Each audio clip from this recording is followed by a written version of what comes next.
Right now, I mean, somewhere in the world, there's this brilliant engineer sitting in a dark room. Oh, yeah. Probably fueled by like way too many energy drinks. Exactly. Yeah. Just chugging caffeine and writing this flawless, really elegant code for a product that absolutely no one will ever buy. It's a tragedy, really, and it plays out, thousands of times a day. It really does. Mm-hmm. Because when we look at the whole startup ecosystem, we just see failure everywhere. Mm-hmm. I mean, statistically, 90% of new ventures collapse. Right. Which is just a staggering number when you actually think about it. It is. And the crazy part is the number one reason isn't that they ran out of money. And it's not that their technology was flawed either. No, it's usually much simpler than that. Yeah, and honestly, much more devastating. Mm-hmm. It's that they built a beautifully engineered solution for a problem that simply doesn't exist. Which is, it is the ultimate illusion of progress. The illusion of progress. I like that. Yeah, because you Yeah. feel productive, right? Because you are building something, Yeah. but you are effectively just walking on a treadmill. You're sweating, you're working hard, but you're not actually going anywhere. Exactly. You are expending massive amounts of energy, but going absolutely nowhere. And that, for everyone listening right now, is precisely our mission for you today in this deep dive. We really want to break that down. We are tearing down that illusion of progress to look at the absolute bedrock of any successful venture. Basically, how to spot a problem worth solving. Because we aren't just, operating on gut feelings here. That's not what this is about. Right, no gut feelings. We are pulling back the curtain on the actual mechanics of company creation. Mm-hmm. We are leaning heavily into the methodology powered by the StartupLanes ecosystem today. Which is such a fantastic data set to pull from. It really is. I mean, Yeah. just to put that in perspective for you, this is a framework that has successfully facilitated $111 million in funding. Wow. Yeah, across 136 startups. And when you analyze thousands of pitches like they have, and you see exactly which companies scale to the moon and which ones just, quietly dissolve in a garage. Which happens a lot. It happens all the time. But you stop looking at the charisma of the founder, right? And you start looking entirely at the architecture of the problem they chose to tackle. Yeah, that data set is crucial because it completely removes the romance from the equation. It really does. When we look at that sheer volume of deal flow, you realize that success isn't about being struck by lightning in the shower. That's not magic. No, it is a forensic science. It is all about understanding human psychology, behavioral economics, and, well, really the mechanics of friction. Okay, let's unpack this because I want to start with a concept that fundamentally flips human nature on its head. Oh, this is the best part. Right. Because to understand how to spot a golden problem, we first have to look at why human beings usually get this completely backward from day one. Well, we are, at our core, tool builders. Right. From the moment early humans chipped away at flint to make a hand axe, our neurological reward systems have been wired to release dopamine when we create a tangible solution. It feels good to make a thing. Exactly. Building feels safe. It is a highly controlled environment. Yeah.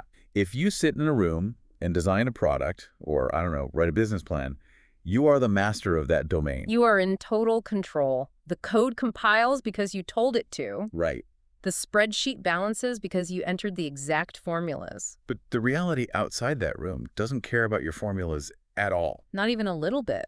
There is this quote from Albert Einstein that serves as the foundation for this entire philosophy. And it stops you in your tracks. It's a great quote. He said, "If I were given 1 hour to save the planet, I would spend 55 minutes defining the problem and 5 minutes resolving it." The sheer asymmetry of that ratio is what we really need to focus on here. 55 minutes dedicated entirely to the problem. Yeah, and a mere 5 minutes to the execution of the solution. Yet almost every single first-time founder flips that ratio. They completely invert it. They do. They spend 55 minutes agonizing over, the color palette of their app or the feature set, the marketing The rollout. logo. Oh, yeah, always the logo. And maybe, just maybe, they spend 5 minutes at the very end wondering if anyone actually cares about what they built. It's so backward. And they actively avoid questioning the problem because defining the problem requires stepping out of that safe, controllable room. Right, exactly. You have to go talk to actual human beings. And humans are messy. They're unpredictable. They might tell you that your brilliant idea is, well, entirely worthless. Which hurts. It's a huge blow to the ego. I always look at it this way. It is like spending years engineering this stunning, structurally flawless suspension bridge, in the middle of a vast desert where there is no river. That is a perfect analogy. Right, like the engineering might be perfect, the tensile strength of the cables might be completely revolutionary. But if nobody has any geographic or logistical need to cross that specific patch of desert, the bridge is utterly useless. It is a monument to your own ego and nothing more. And a monument to ego is exactly what most failed products are. So to prevent you from building a bridge in the desert, we need to look at problem evaluation through two very specific theoretical lenses. Okay, let's get into the lenses. The first is what we call the lean lens, which heavily draws from Eric Ries's methodology. And the lean lens operates on a very harsh reality check, right? It basically says your intuition is almost certainly wrong. Yes, it demands that you stop guessing in a vacuum. You have to start treating your business idea like a scientific hypothesis. You cannot validate a problem staring at a whiteboard. You really can't. You have to get out of the building and extract empirical data from real, live users. Because the lean lens forces you to acknowledge that a startup is not just a smaller version of a large company. Right. It is a temporary organization. Yeah. It's designed specifically to search for a repeatable and scalable business model. Okay, so that's the lean lens. But the second lens we need to apply from the source material is the blue ocean perspective. Yes, coined by W. Chen Kim and Renee Maborn. Right, and this shifts the focus from the search to the environment itself. Exactly. The blue ocean strategy is really about identifying markets where competition is entirely irrelevant. Irrelevant because you have completely redefined the fundamental boundaries of the industry. Yeah, you are not trying to build a slightly sharper razor blade just to steal a fraction of a % of market share from Gillette. You are trying to eliminate the concept of shaving altogether. Exactly. That's a blue ocean. So we have the lean mandate to test empirically and the blue ocean mandate to find uncontested space. But how do you actually measure the viability of the space you find? Well, there is a very specific 4-part litmus test to determine if you have stumbled onto a truly golden problem. And if your idea fails these 4 pillars, you are essentially asking for the market to reject you. So let's break down the architecture of this test for everyone. The first pillar is emotional. Okay, emotional. Does the problem cause real, visceral frustration? We aren't looking for a mild annoyance here. We are looking for genuine angst. Exactly. Does dealing with this issue actually ruin a portion of your target customer's day? That makes sense. The second pillar is functional. Does it solve a basic utility need? Meaning it intersects with a core function of someone's day-to-day life? Right, their workflow or their business operations. It can't just be some fringe hobby issue. No, it has to be central to what they do. Third is frequent. Does it happen enough to mathematically matter? Let's explore that one a bit. Sure. So imagine a homeowner faces a highly emotional, highly functional problem with, say, their foundation settling. Okay, massive problem. Yeah. Huge headache. Huge headache, but it only happens once every 30 years. Ah, right. It is incredibly difficult to build a daily use or recurring revenue business model around that. The customer acquisition cost is just way too high for an event that rare. That's a really good point. Yeah. And the fourth pillar is urgent. Is there an immediate pain that desperately needs a fix right now? Is the wound actively bleeding? Yeah. Is it bleeding? But, I'm going to stop you right here because I completely disagree with this framework's reliance on urgency, or at least how we tend to define it. Oh, how so? Well, look at the iPod. Nobody in the year 2000 was walking around thinking it is an absolute urgent crisis that I cannot fit 1,000 songs in my pocket. That's fair. We were perfectly happy with our Sony Discmans. So, is it possible that a problem only becomes urgent or frequent in the consumer's mind once a brilliant solution is presented to them? Aren't we just manufacturing the urgency in hindsight? Okay, that is a brilliant challenge. But I think you are confusing the urgency of the solution with the urgency of the friction. What do you mean? You are absolutely right that consumers cannot articulate the specific technological solution they need. But let's look at the actual mechanics of listening to a Sony Discman in the year 2000. Okay, take me back. Think about the physical friction. You are carrying this bulky binder of CDs around. Oh man, the CD binders, they were huge. Right. And you are swapping discs while driving, which is super dangerous. The laser skips every time you jog. Your AA batteries die every few hours. Yeah, that was annoying. That friction was highly emotional, highly functional, and extremely frequent. The consumer had simply accepted that friction as a permanent law of physics. They just thought, well, this is how listening to music works. Exactly. The urgency was latent. The brilliance of Apple wasn't in inventing a desire for music. It was recognizing that the underlying infrastructure of portable music was a complete nightmare of friction, and people were just quietly suffering through it. Okay, I see your point. So the pain was already there. The consumer just didn't have the vocabulary to demand the iPod. Precisely. That actually bridges us perfectly into how these golden problems are genuinely unearthed. Because when we look at the historical data, these paradigm-shifting insights are never, ever discovered in corporate focus groups. Never. A focus group will just ask for a Discman that skips 5% less. Right.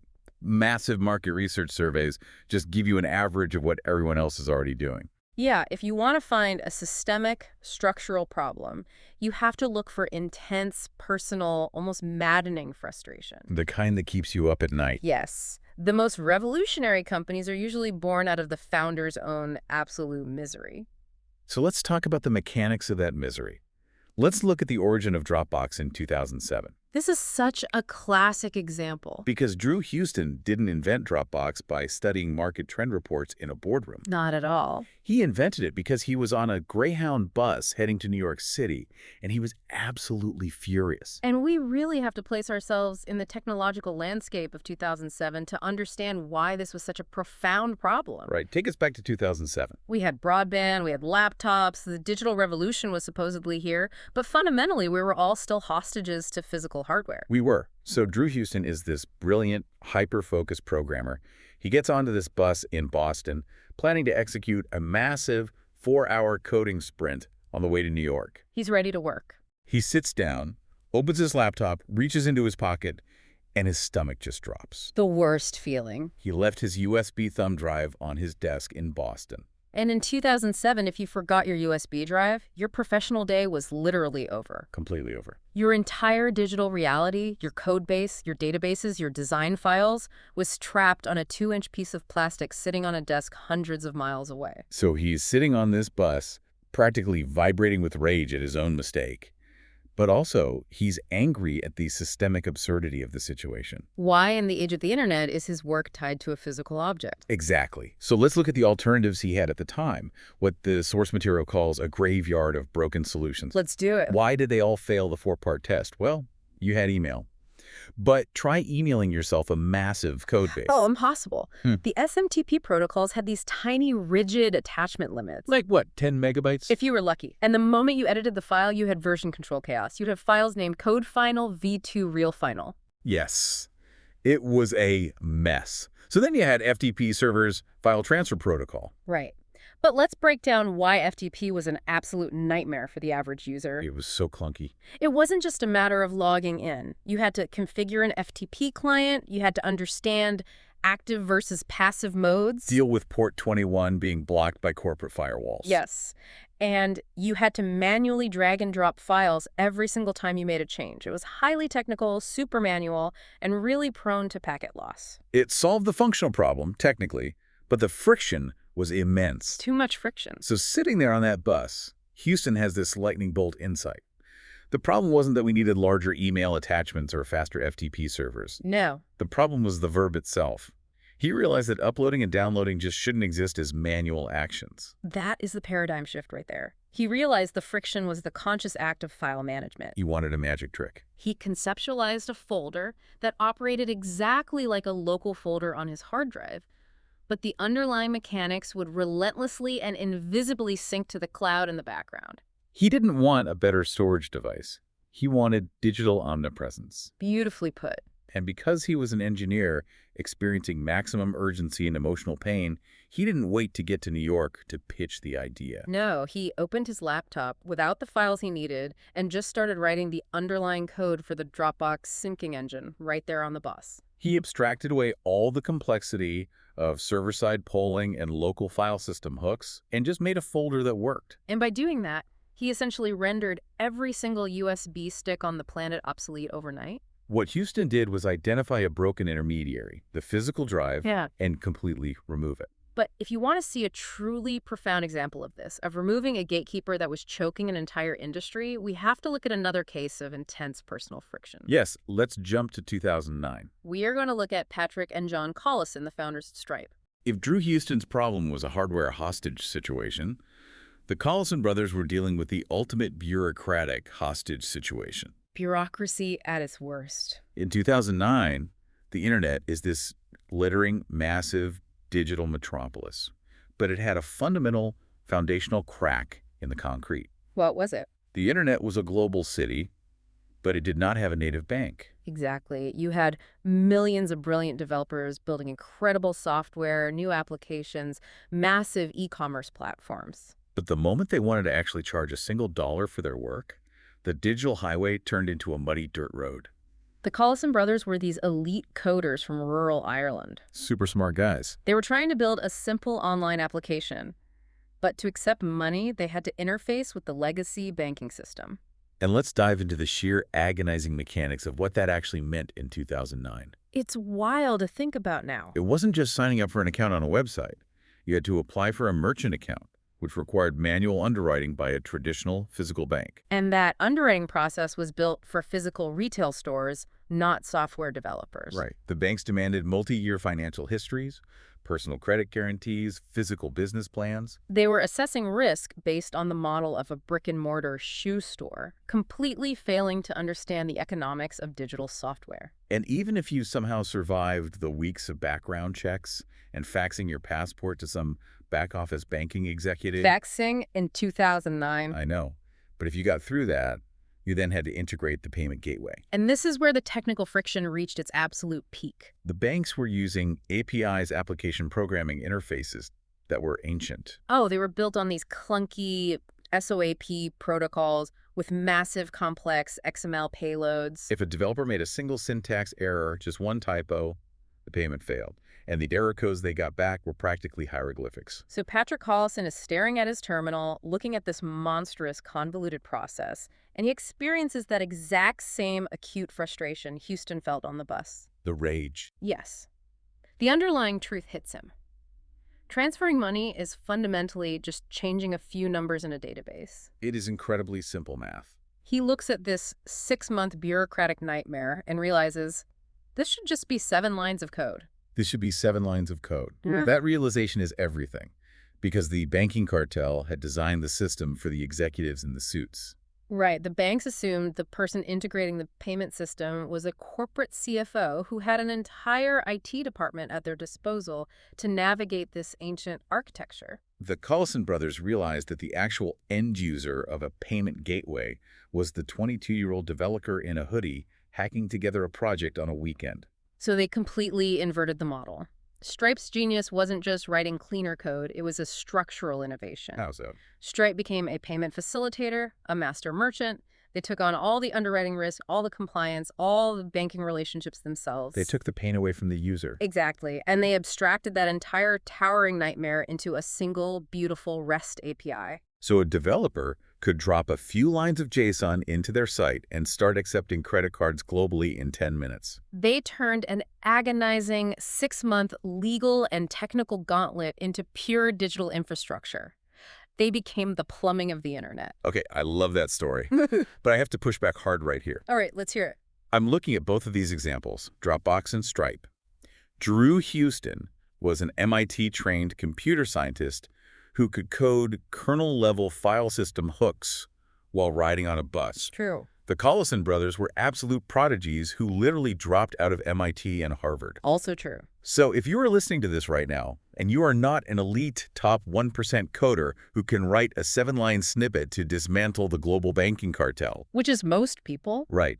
How does this apply to you? Are we saying that you can only solve these massive friction points if you have the technical chops to build the infrastructure yourself? That is the necessary question. Because if this framework only applies to elite software engineers, it is completely useless to the vast majority of entrepreneurs. But here is the critical pivot. Not all problems are solved by compiling code. Okay. Sometimes the infrastructure that needs to be hacked isn't digital at all. It is human. It is logistical. Human infrastructure. Yes. And sometimes the catalyst for shifting human behavior isn't technical frustration. It is absolute, undeniable, visceral desperation. Desperation. Okay, let's look at desperation because our next case study strips away the Ivy League pedigrees and the elegant coding solutions entirely. We are going to San Francisco. The year is 2007. We're in a dingy apartment on 19 Rausch Street. This is the crucible that created Airbnb. Right. Brian Chesky and Joe Gebbia are staring at an eviction notice. They are flat broke. They are drowning in credit card debt. They aren't trying to optimize global file storage. They are literally checking the couch cushions for change to buy groceries. Rent is due in 3 days. They are short, and the bank account says 0. This is a level of immediate, primal urgency that completely bypasses intellectual problem solving and activates sheer survival instinct. But in the midst of this panic, they notice a systemic, logistical failure happening right outside their window. San Francisco is hosting a massive industrial design conference. And the city's infrastructure is buckling under the demand. Every single hotel room in the city and the surrounding suburbs is booked solid. You have thousands of professionals flying in who physically have nowhere to sleep. Notice the mechanics of the market failure here. The supply of lodging was rigid. You can't just build a new hotel overnight. No, you can't. But the demand was highly elastic and spiking aggressively. That creates a massive temporary vacuum.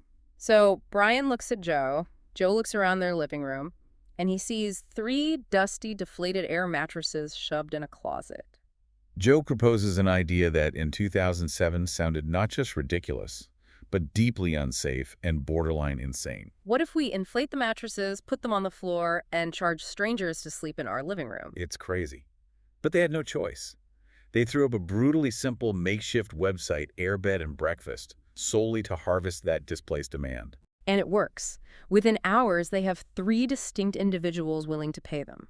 And the source data gives us the specific names of these first early adopters, which is crucial for understanding the behavioral shift here. There was a guy named Michael, a woman named Kat, and a man named Amol Survey. Let's look closely at Amol. He was an Indian design student who had moved to the U.S. and was studying at Arizona State University. He spent practically his entire semester budget just buying the ticket to the design conference. He had absolutely no money left for a hyperinflated corporate hotel rate, even if one was available. He finds their site on a niche design blog, and suddenly he is sleeping on an air mattress in a living room on Rausch Street. But the transaction is not where the problem-solving occurred. Yeah. If it was just about the mattress, they would have made their rent money and the company would have died on Monday. Right, they would have paid rent and moved on. The paradigm shift happened because of how they fulfilled the service. Let's break that down. How did they jump from renting floor space to building a $100 billion hospitality empire? Yeah. Because it's a massive leap. It comes down to the mechanics of trust and identity. Over that weekend, Brian and Joe didn't treat Amol, Michael, and Kat like tenants. They treated them like house guests. They cooked them Pop-Tarts for breakfast. They took Amol down to a local taco shop. They gave him feedback on his design portfolio. They acted as highly curated local tour guides. They realized that the hotel industry, for a century, had been selling standardization. Whether you are in Tokyo, Paris, or San Francisco, a Hilton room looks exactly the same. They sold sterility and predictability. But what Brian and Joe accidentally engineered was the exact opposite. They were selling variants. They were selling a local soul. Exactly. Amol didn't just want a cheap place to sleep. He wanted to feel like he belonged in San Francisco, even if just for a weekend. The founders realized that the overarching emotional problem in global travel wasn't a lack of beds. It was a profound sense of isolation. People were tired of being treated like room numbers. To scale this, they had to build a digital trust mechanism. Two-way reviews, secure escrow payments, professional photography. Things that allowed society to overcome the deep-seated stranger danger bias. They took a personal financial catastrophe and used it to hack the human psychology of belonging. Okay, I understand the narrative of the local soul, but hold on. Let's play devil's advocate here. Go for it. Isn't this just survivor's bias? They were selling a deeply inferior product, an air mattress on a floor, during a period of artificial scarcity. Right. It's like selling muddy water out of a garden hose during a devastating drought. Of course, people bought it. They had literally no other option. That's a fair criticism. How does surviving a weekend of artificial scarcity prove that you have a viable global business model when the drought ends and the hotels have rooms again? That is precisely why the initial concept almost failed multiple times after that weekend. You are right. The garden hose analogy holds up for the first transaction. So how did they survive? They survived the end of the drought because they recognized that the water wasn't the actual product. The product was the intimacy of the garden. Interesting. They realized that a massive segment of the population actively preferred the messy, authentic human experience of staying in a neighborhood over the sterile perfection of a corporate lobby. They isolated that specific emotional resonance and built the platform's entire UX around amplifying it. Exactly. Okay, so they leaned into the emotional byproduct of their desperation. That makes sense. Now let's look at another example of desperation. But this time, it is not financial desperation. It is physical, environmental desperation. We are talking about the birth of Uber. Yes. The setting here is critical. We are in Paris. It is 2008, during the LuWeb Tech Conference. Garrett Camp and Travis Kalanick are standing outside in the freezing rain, completely trapped. They are desperately trying to hail a cab, and the cabs are either full, ignoring them, or simply not there. And as they are standing there freezing, they realize that this localized failure in Paris is the exact same systemic failure they experience every single day back home in San Francisco. And to understand the mechanics of this failure, we have to look at the regulatory environment of San Francisco taxis in 2008. It was governed by the medallion system. The medallion system was essentially a regulatory capture mechanism. Initially designed in the 1930s to prevent traffic congestion, municipalities issued a hard cap on the number of taxi licenses. Over decades, this created a literal cartel. Right. San Francisco had an archaic cap of around 1,500 medallions for a sprawling city of over 800,000 people. It was an artificial scarcity that heavily punished the consumer. Because the supply was permanently locked, the taxi companies had zero incentive to innovate. None. They didn't improve customer service or adopt new technology. Garrett Camp had been obsessed with this friction for years. He had experienced the absolute peak of emotional and functional pain. He would play what was known as taxi roulette. Oh, taxi roulette. You call a dispatcher, they say a car is coming in 20 minutes, and then the car never shows up. You stand on a corner waving your arms like a maniac as empty cabs speed right past you because their shift is ending. Camp was so desperate to solve this personal friction that he engaged in incredibly expensive workarounds. He would text drivers directly, slipping them cash to prioritize him. He started using unmarked, black car executive sedans. He even splurged $1,000 on a private town car for a single night out, just to avoid the agonizing uncertainty of being stranded at 2 a.m. When a consumer is willing to throw $1,000 at a problem just to make the friction disappear for a few hours, you have located a golden problem. The urgency is completely off the charts. But the breakthrough happens on that freezing street in Paris. They're looking at their early iPhones. They realize they are holding supercomputers equipped with real-time GPS tracking. The technology exists to map supply and demand instantly.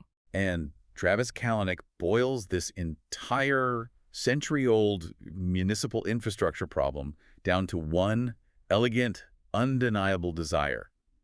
He says, I want to push a button and get a ride. That sentence is the destruction of the old paradigm. Notice what he doesn't say. What doesn't he say? He doesn't say, I want to build a taxi company with better dispatchers. He doesn't say, I want to lobby the city for more medallions. Right. He realized the fundamental error was the concept of the hail itself.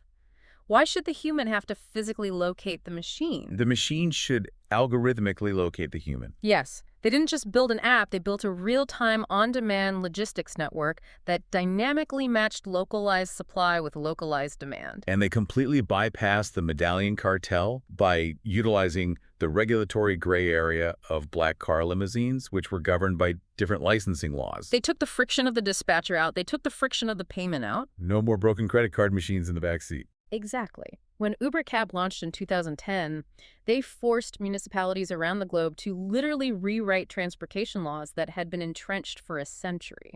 If you look at the connective tissue between Airbnb and Uber, you see founders who looked at deeply entrenched societal rules. The rule that you don't sleep in a stranger's bed, and the rule that only a city-sanctioned medallion can transport a citizen. And they simply decided those rules were obsolete. That is the scale of a problem worth solving. When the user's pain is so acute that society is willing to rewrite its own legal and social contracts just to adopt your solution. Let's shift gears entirely here, because this is where the mechanics of problem solving get incredibly weird and counterintuitive. Oh, this next one is my favorite. We've explored problems solved by acute personal frustration, like Drew Houston and his USB drive. We've dissected problems solved by absolute desperation, like the air mattresses and the freezing rain. But what happens when you spend millions of dollars and years of your life meticulously building a solution, only to realize you were solving the completely wrong problem? You are talking about the phenomenon of the accidental pivot. It is the most fascinating dynamic in Silicon Valley, and there is absolutely no better case study for this than the architectural origins of Slack. Let's set the stage for Slack. The year is 2009. Stuart Butterfield is already tech royalty. He previously co-founded Flickr and sold it to Yahoo for a massive exit. He is a proven entity. He takes that capital and founds a new company called Tiny Speck. Their mission is to build an insanely ambitious, massively multiplayer online role-playing game called Glitch. Glitch was supposed to be revolutionary. It was a non-combat, highly whimsical, browser-based game. But the technical hurdles of building a seamless, persistent online world were staggering. To execute this, Butterfield assembled an elite team of engineers, but they were highly distributed across North America. And in 2009, collaborating on complex, millions of lines of code projects across different time zones was a nightmare. Email chains were where information literally went to die. So, to maintain their own sanity and keep the development pipeline moving, the engineers hacked together a rudimentary internal chat utility. Now, we need to understand the underlying technology of this chat tool, because it is vital to why it eventually succeeded. What was it based on? It was based on the IRC protocol Internet Relay Chat. IRC was created in the late 1980s. Very old school. Yeah, it was a highly efficient, real-time, channel-based text communication system favored by hardcore hackers and developers. It was entirely command-line driven, completely stateless, and brutally utilitarian. The source material stresses this point heavily. This IRC-based tool was never, ever intended to be a commercial product. Never. It was just their digital scaffolding. It was placed to quickly share code snippets, debate database architecture, and essentially live together in a virtual office while they desperately tried to build Glitch. Fast forward 3 grueling years to late 2012. The project has hit an insurmountable wall. Despite raising tens of millions of dollars in venture capital and having brilliant engineering, Glitch is bleeding money. The server infrastructure costs are astronomical, the gameplay is too niche for a mass audience, and the player acquisition economics are fundamentally broken. It all comes crashing down in December 2012. Butterfield has to face his elite team and deliver the fatal blow. The game is dead. They have failed. They have to lay off staff and shut the servers down. It is a moment of pure, unadulterated failure. But as they are going through the morbid process of dismantling the company and packing up their virtual desks, a massive realization hits them. They were perfectly willing to shut down the game, but they realized they absolutely could not function without their internal IRC chat tool. Yes. It had evolved beyond a simple chat client. They had built custom integrations into it. It pinged them when a server went down. It tracked code deployments. It had become the central nervous system of the entire organization. Butterfield looks at this tool and has a profound epiphany. He realizes that if his hyper-elite, deeply cynical engineering team loves this tool so much that they refuse to abandon it, maybe every other company on Earth needs it too. So they execute the pivot. They take this raw command line IRC protocol and they wrap it in a beautiful, intuitive, consumer-grade user interface. They add a massive database layer to make the entire history of the chat persistently searchable. And they rebrand it as Slack. And the origin of that name is incredible. The text notes that Slack actually started as an acronym. Do you remember what it stood for? It stood for Searchable Log of All Conversation and Knowledge. It perfectly describes the functional utility of the product. But if we connect this to the bigger picture of why Slack became a phenomenon, we have to look at the psychology of enterprise software at the time. In 2012, B2B software, the tools you used at work, was universally terrible. It was clunky, cold, and gray. Why? Because the person buying the software, the corporate chief information officer, was not the person actually using the software. The software was built to please the buyer, not the user. Exactly. B2B software felt like a digital prison sentence, but Slack felt like a consumer app. It had emojis, it had customizable themes, it felt fluid and human. They brought empathy to the daily struggle of the knowledge worker. They treated corporate communication not as a series of rigid formal memos, but as a real-time, searchable stream of consciousness. By utilizing bottom-up adoption, letting small teams use it for free until the whole company was hooked, They bypassed the CIO entirely. They became the foundational digital infrastructure for the modern distributed workplace. And let's look at the ultimate outcome of solving that specific problem.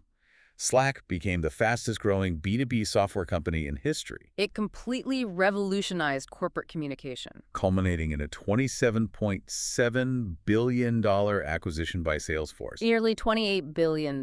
And it all stemmed from a scrap of code they built just to survive the misery of their own failing project. The overarching lesson of the Slack pivot is deeply humbling for anyone trying to force an idea into the market.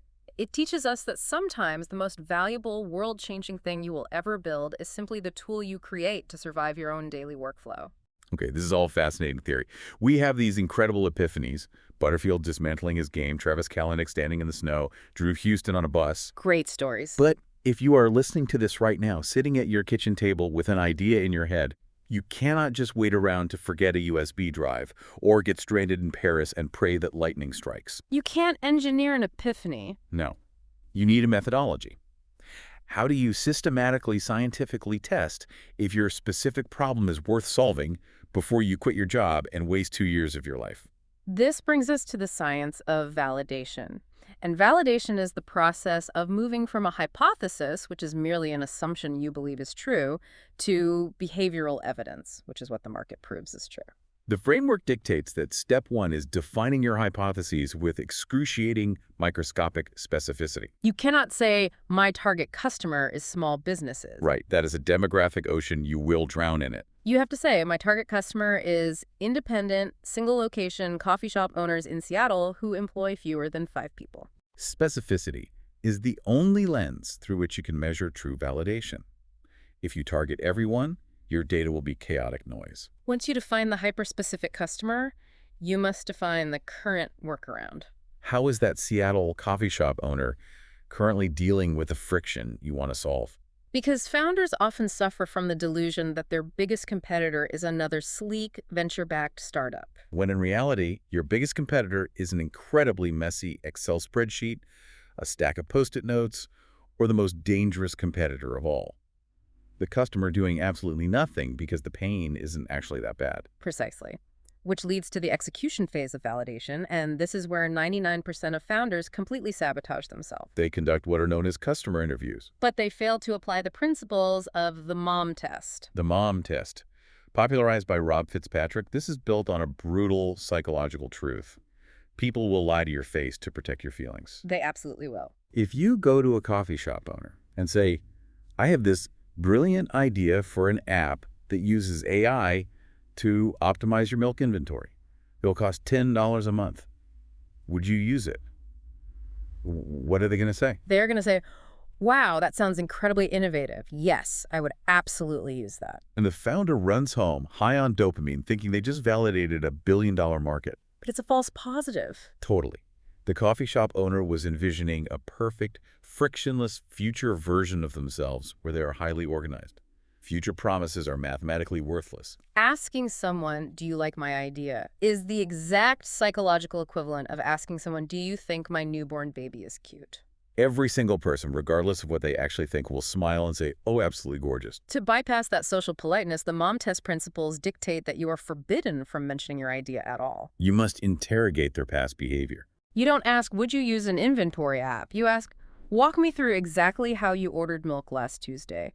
Show me the specific spreadsheet you used. Oh, you just look in the fridge and guess. Interesting. You look for the friction in their actual historical workflow.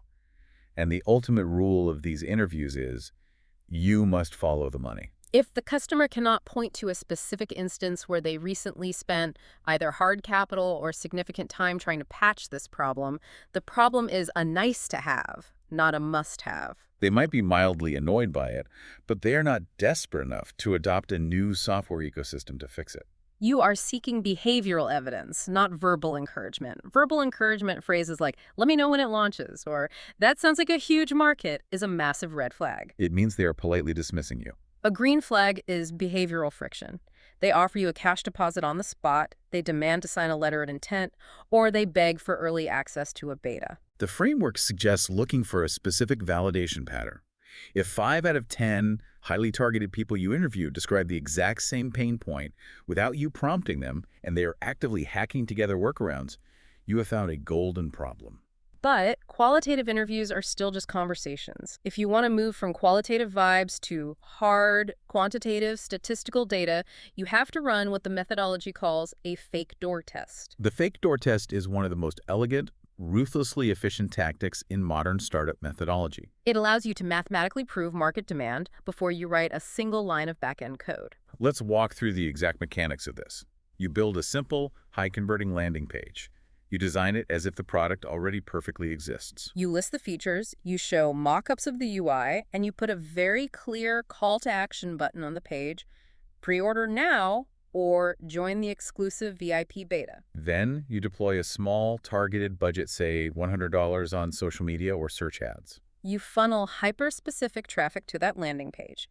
Now you are measuring the conversion funnel. You track the click-through rate from the ad to the page, and crucially, the conversion rate from the page to the call to action button. When they click the pre-order button, the fake door opens.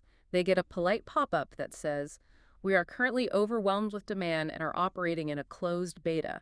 Enter your email to secure your spot in line." If a significant percentage of people enter their email, you have mathematically proven customer acquisition cost and demand. You have a business. If 1,000 people hit that page and 0 people click the button, your hypothesis is dead. And it costs you $100 in a weekend, instead of $50,000 in a year of your life. I must emphasize the psychological reframing required here. A negative validation 0 clicks on a fake door test must be celebrated as a massive, overwhelming success. Hold on, I need to stop you there. How on earth is failing a success? You just crushed someone's dream. Because that dream was an illusion.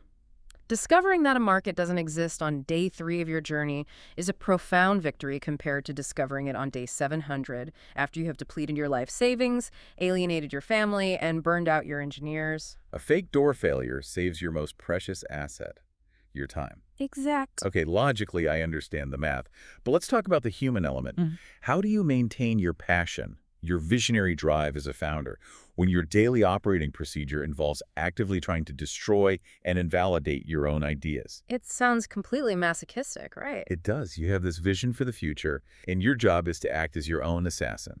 It requires a profound, almost spiritual detachment of the ego.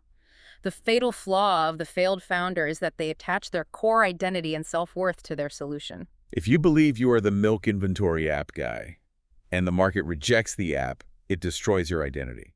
But if you attach your ego entirely to the problem, if you say, "I am the person who is going to eliminate the logistical misery of running an independent coffee shop," then negative feedback on a specific app isn't a failure. It is merely a navigational beacon steering you away from a dead end and closer to the true solution. You must fall madly, obsessively in love with the problem and treat your solutions as highly disposable hypotheses. Fall in love with the problem, not the solution.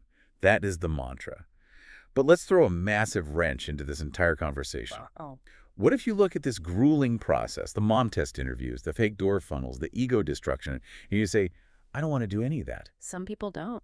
I don't want to invent a new paradigm. I don't want to validate an unknown market. Is there a way to skip the validation phase entirely? The text introduces a strategy that feels like a cheat code, but it is a massive driver of global wealth. It is called geographic arbitrage. Geographic arbitrage. Fundamentally, this is the art of the industrialized smart clone.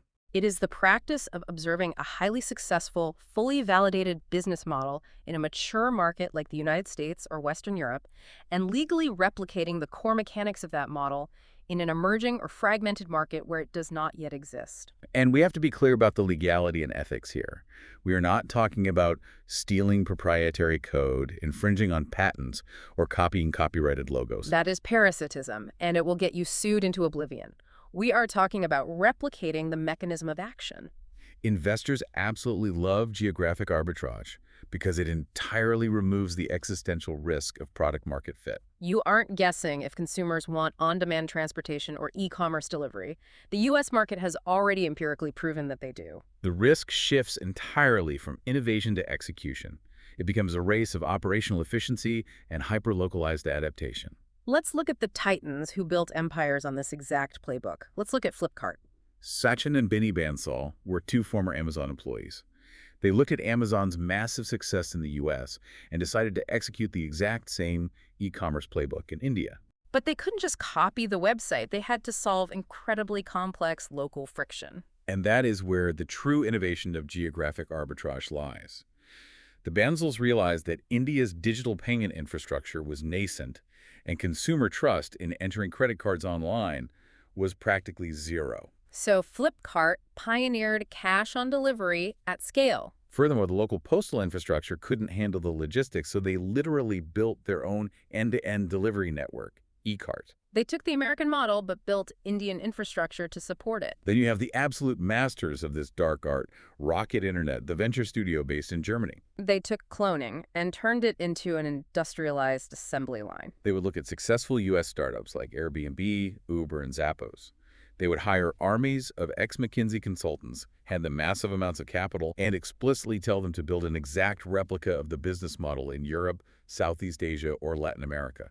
They operated with terrifying speed, capturing the market before the American incumbent could even formulate an international expansion strategy. Even WhatsApp, which we view as an incredibly original pillar of communication, utilized a form of this. The founders observed the massive success of BlackBerry Messenger's PIN system. BBM proved the behavioral demand for read receipts and instant closed network chat. But BBM was artificially constrained by its hardware. You had to buy a BlackBerry. WhatsApp took that validated behavioral model and extracted it into a cross-platform, internet-based application. They arbitraged the behavior across all operating systems. So if a listener wants to execute a geographic arbitrage play tomorrow, what is the exact playbook? The framework provides a very clear sequence. First, you search for transferable gaps. You dive into venture capital databases like Crunchbase, PitchBook, or E27. You look for specific categories like B2B SaaS for agriculture or fintech for freelancers that are raising massive Series A and Series B rounds in Silicon Valley but have zero presence in your target region. But identifying the gap is only step one. Step two is the local adaptation test. You must brutally assess the local realities. If you find a brilliant American startup that relies on seamless, integrated open banking APIs, and you try to launch it in a region where the economy is 80% unbanked and relies on cash, you will burn millions of dollars and fail. You have to adapt the model to local cultural barriers, local regulatory frameworks, and vastly different purchasing power parities. And to verify that the American model you are copying is actually legitimate, you follow the VC money. The source provides a strict warning here. Do not trust vanity metrics or unverified press releases. You look at Crunchbase and you verify the funding rounds. If a U.S. company has successfully raised a seed round, a Series A, and a Series B from top-tier institutional investors, that is a massive, flashing green light. It means professional analysts have stress-tested the unit economics and validated the model. But the crucial warning here regarding execution is that you must build local moats immediately. If you just launch a localized clone and build no underlying infrastructure, what happens when the U.S. giant finally decides to enter your market? They will crush you with their superior capital. You have to secure exclusive local partnerships, navigate local regulatory approvals, and build proprietary local supply chains. You want to make it so difficult for the American incumbent to enter your market that their only logical choice is to simply acquire your company for hundreds of millions of dollars just to get your infrastructure. This raises an important question, though. Yeah, I have to challenge this whole premise. Everything you just said makes perfect sense for 2012. But we're living in a hyper-connected, instantaneously scalable world today. Right. Capital moves across borders in milliseconds. Software can be localized with AI in days. Doesn't geographic arbitrage rely on the U.S. giants moving slowly? Is the window for this kind of cloning completely closed today because global giants expand so rapidly? The window has undeniably narrowed, but it is absolutely not closed. Yes, software scales instantly, but human behavior, local regulations, and physical logistics do not. To the real-world stuff. Exactly. The world remains deeply, stubbornly fragmented on a cultural level. Global giants repeatedly stumble when they attempt to apply a monolithic, one-size-fits-all Silicon Valley strategy to highly nuanced markets like Indonesia, Nigeria, or Brazil. The founders who succeed with geographic arbitrage today aren't just translating the app into a new language. No, they are the ones who intimately understand the validation is the ultimate filter. You must separate the polite verbal encouragement of your friends and family from hard, undeniable behavioral evidence. You must seek out friction, not validation of your ego. And that brings us back to the core philosophy that the StartupLanes ecosystem constantly reinforces. Whether you are trying to build the next $100 billion global infrastructure network, or you simply want to build a tiny, profitable tool to fix a broken spreadsheet workflow in your own office, the absolute first step is mathematically proving that the problem exists. Stop guessing. Run the mom test. Build the fake door. Do not spend years of your life building a beautifully engineered bridge in the middle of the desert. It demands an incredible amount of intellectual honesty. It requires you to be completely comfortable with actively trying to prove yourself wrong. Let your ideas die so that the actual solutions can live. We've explored the depths of friction and validation today, from the Greyhound bus to the medallion cartels. But as we close this out, I want to hand it over to you for one final thought to leave our listeners with. We spent this entire deep dive looking at how massive, paradigm-shifting empires were born directly out of frustrating, broken, seemingly mundane systems. So my question to you is this. Look at your own life. What is the most annoying, consistently unsolved, deeply irritating bottleneck in your personal workflow or your industry right now? The thing you just accept as a law of nature. What if that specific agonizing friction isn't just a nuisance? What if it is actually your golden ticket